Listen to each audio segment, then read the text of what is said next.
Busisiwe Mkhwebane is a 54-year-old South African advocate and prosecutor who has been a member of the National Assembly of South Africa since October 2023.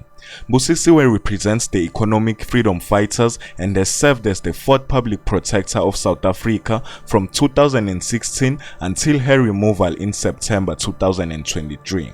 If you want to know the full story behind her case and her fight for the gratuity payment of 10 million rands, stick around. This case has been going on since 2018 when the organization Undoing Tax Abuse campaigned for the removal of advocate Busisiwe Mkhwebane as the public protector due to incompetence.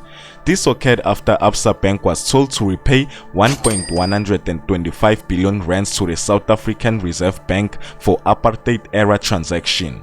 The court was placed under Mkhwebane's judgment and later found that she did not fully understand her constitutional duty and to perform her function without fear, favor, or prejudice. They said that she did not conduct herself in a manner which should be expected from a person occupying the office of the public protector. Therefore, the remedial action was ruled unlawful, and this led to the court ordering her to personally pay 15% of the SARB cost, which amounts to a total of 168,750,000. That's pretty much a lot. In 2019, her fitness for the office was investigated, which outlined instances of incompetence and misconduct, and was called out multiple times to resign, followed by multiple complaints from the organization Undoing Tax Abuse. And after the court's judgment, she was found to have made falsehoods and misrepresentation in that case, which was not the end of the case but additional information intended to help the Hawks investigate Mkhwebane further. On February 2021, Mkhwebane was requested for removal as a public protector after a report in which she cleared Malusi Gigaba of abusing his power as Minister of Home Affairs when granting early naturalization to the Gupta family. From there, things started to look very bad for her and she was suspended as the National Assembly put up a vote for her removal. I mean, the president is a constitutional being, who's supposed to be breathing, living the constitution, but unfortunately he then decided to charge or to suspend me. I mean, Uzuma was facing Indaba Yenkandla, remember? But investigated by Madonsela, having findings against him. He never did that. He allowed the process, or he never then said, I'm removing this particular person. Yeah. True. I think if you are a person who's just saying, I'm dealing with corruption, I'm leading by example, you should be allowing these institutions to help you. If you are a president, hence I'm saying you are a constitutional being, you should be living, you should be clean, you should allow. I mean, Mandela allowed himself to be taken to court. Remember, he went to court at that issue in rugby. I mean, if you are a president, you go and answer.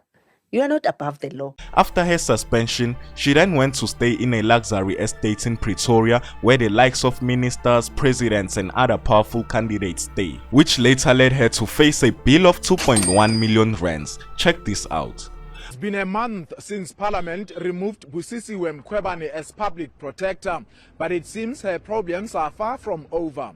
Mkhwebane moved into the exclusive Bryanterion estate in Pretoria, where the official residences of President, Deputy President and Cabinet Ministers are located. This followed a questionable security assessment by the police.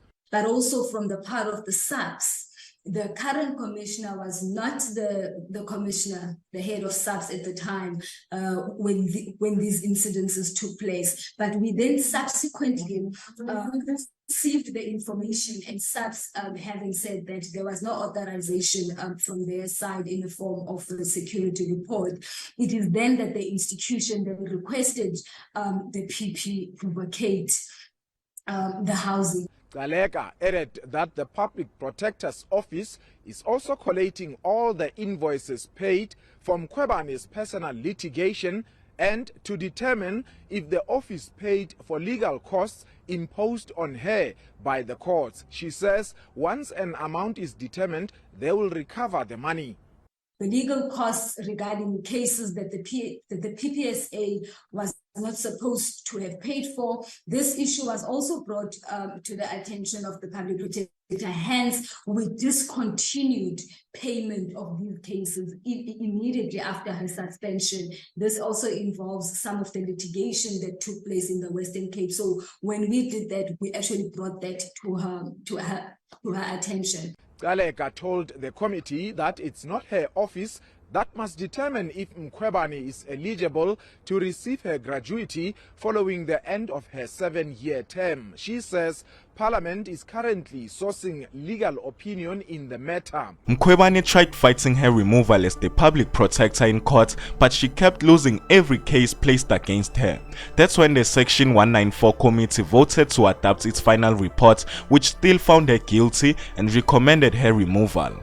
On September 2023, the National Assembly voted to adopt the Section 194 committee's report, voting in favor of removing Mkhwebane from the office. On the 13th of September 2023, Cyril Ramaphosa, the President of South Africa, announced that he had removed Mkhwebane from the office of the Public Protector on the grounds of misconduct and incompetence. Check this out. A nakedly political matter. It becomes a matter of confidence between the political parties, and the merits of the case against the former public protector become irrelevant. It's a pity, but I think it's an unavoidable consequence in the state of politics in South Africa at the moment. It's extremely serious, and it's therefore tragic that it's become a matter of party political debate. The Office of Public Protector is crucial to the preservation of democracy in our country. It was a bold move to create such an office and to put it in Chapter 9 of the Constitution, where it is safeguarded from political interference. It's a crucial point in our democracy to have an independent, competent, honest public protector doing the particular job of protecting the citizen against administrative abuse. It has failed lamentably in the case of the present public protector, who saw her role as a political role. She did not adhere to the tenets of ethics of the office of a public protector in her position. She failed in many respects to do the job competently and or honestly. She was justifiably criticized time and again by courts in which she had full opportunity to explain her position. It isn't as if she had ever had anything said against her where she did not have a full scope with legal representation, with clever, competent, smart legal representation, with eloquent, cunning legal representation at times to represent her. The findings against her on any objective, honest approach are damning. The woman was manifestly unfit for office and was rightly found to be so. The decision is not a political one. It should not be a political one. It should not be one in which party politics plays any role. It should be an objective, responsible decision by parliamentarians as to whether this particular incumbent had performed her duties in accordance with the constitutional mandate that she was given. On the evidence, there could have been not the slightest shadow of a doubt that she failed the test and should not have remained in office. Now we all know that she was ordered to pay 15% of the SARP cost, but this payment was never made, and apparently the court had it dismissed. As for the 2.1 million rands owed to the estate also remains unpaid.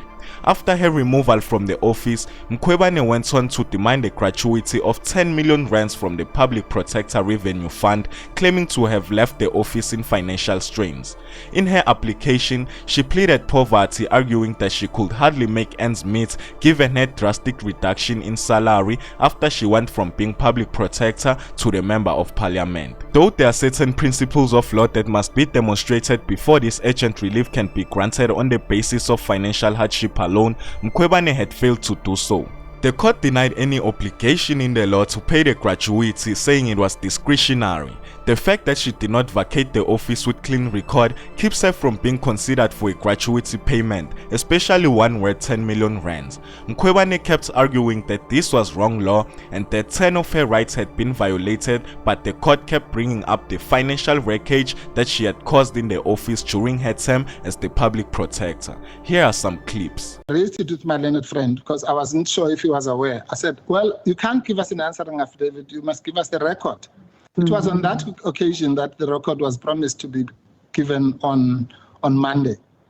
Instead of being given a record, we were given something called an answering affidavit and a condonation notice. First question is, did the applicant formulate reasonable time frames? Now, well, is it your case that it was not reasonable? Absolutely not. I don't know where does the 10 million come from, but I see that is all over the news and everywhere. But I would say whatever gratuity I'm entitled to, is determined by the conditions of service of the Public Protector, which was published by Parliament in the proclamation, where it then indicated that the Private Protector is entitled to the gratuity, and it does indicate how that calculation is done every year when the incumbent is still in office. So on my removal on the 11th of September, the letter which I received from the President, which was saying, per the decision of the National Assembly, I am removed. And firstly, there was an incident where even the current office, where we will ventilate all these issues, they failed to even pay me the pro rata salary. They had to deduct the expenses of the current or the subs or the members of subs who were driving and protecting me throughout the process, or the cars which they've been using. So after that incident, when we approached them, I had to ask them, when are they paying the gratuity without delay, because that's what I'm entitled to. That's when they failed to respond. We had to issue a reminder. I mean, in December, they then responded and said they will come back and they are investigating the matter. Come January, nothing was forthcoming. We had to then indicate that we will take this matter to court, because I was still trying to engage them to say, let's resolve this matter amicably. Yeah. We don't have to even go to court. So unfortunately, they investigated, they delayed to give the outcome, and the outcome was finally given on the 12th of February, where they were saying, I'm not entitled to that because I didn't leave the office out of my own volition. Either way, the gratuity was paid despite reservations as to whether Mkhwebane had a right to it, as she also constantly failed to comment on the draft reports of the findings against her. Advocate Galega stressed that as a result of Mkhwebane's runaway spending on lawyers, the Office of the Public Protector had exceeded its annual budget in relation to legal fees. Let me know, do you think she deserved to receive this gratuity? Do you think she didn't know her duties as the Public Protector, or she just ignored it? My name is Jay, and this is Moment in Future, pulling you into the truth.